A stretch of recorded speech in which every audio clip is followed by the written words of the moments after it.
Hi friends, నేను మీ గౌరీరామ్.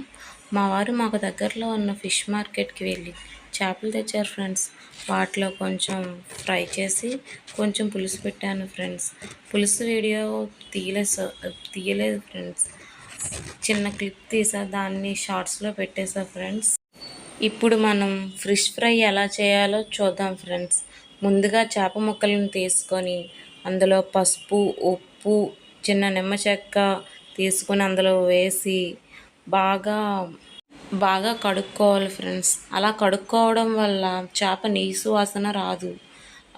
ఒక చిన్న మాట friends, please subscribe my channel friends. మమ్మల్ని కొంచెం సపోర్ట్ చేయండి.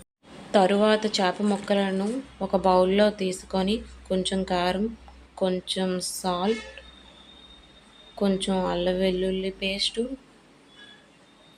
చేప ముక్కలకు మసాలా పట్టేంత వరకు బాగా కలుపుకోవాలి.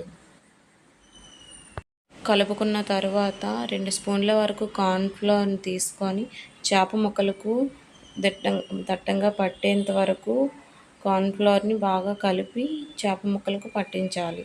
పట్టిన తర్వాత ఒక 1 అవర్ వరకు ఫ్రిడ్జ్లో పెట్టి మ్యాగ్నేట్ చేసుకోవాలి. ఇలా మ్యాగ్నేట్ చేయడం వల్ల చేప ముక్కలకు మసాలా అంతా బాగా పట్టి మనం ఫ్రై చేసుకున్న తర్వాత తినేటప్పుడు మసాలా బాగా ఉప్పు, కారం అంతా పట్టి మనకు బాగా టేస్ట్గా అనిపిస్తుంది.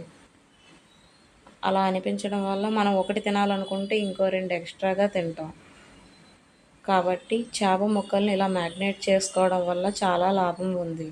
చేప ముక్కల్ని ఇలా ఫ్రై చేయడం వల్ల పిల్లలు చాలా ఇష్టంగా తింటారు. మా పిల్లలు అయితే చాలా ఇష్టంగా తింటారు. ఆన్ చేసి స్టవ్ మీద కళాయి పెట్టుకొని కొంచెం డీప్ ఫ్రైకి సరిపడా ఆయిల్ వేసుకొని చేప ముక్కలను అందులో వేసుకొని ఇలా ఫ్రై చేసుకోవాలి. చూడండి ఫ్రెండ్స్ ఎలా వేగుతున్నాయో. అలా డీప్ ఫ్రై చేసుకున్న తర్వాత చేప ముక్కలను మళ్ళీ ఒకవైపు వేగగానే తీసి మళ్ళీ ఇంకోవైపు తిరగవేసి దాన్ని కూడా బాగా వేపుకోవాలి ఫ్రెండ్స్. బాగా వేపుకున్న తర్వాత అన్ని చేప ముక్కలను కొంచెం కొంచెంగా కళాయి ఎన్ని పడుతుందో అన్నిగా వేసుకొని తీసి ఒక బౌల్లో తీసుకోవాలి friends. Finally fish fry ready friends. చూడండి నేను ఫిష్ ఫ్రై ఎలా చేశానో. Deep fish fry in my style. Please friends subscribe my channel please. Thanks for watching my video please.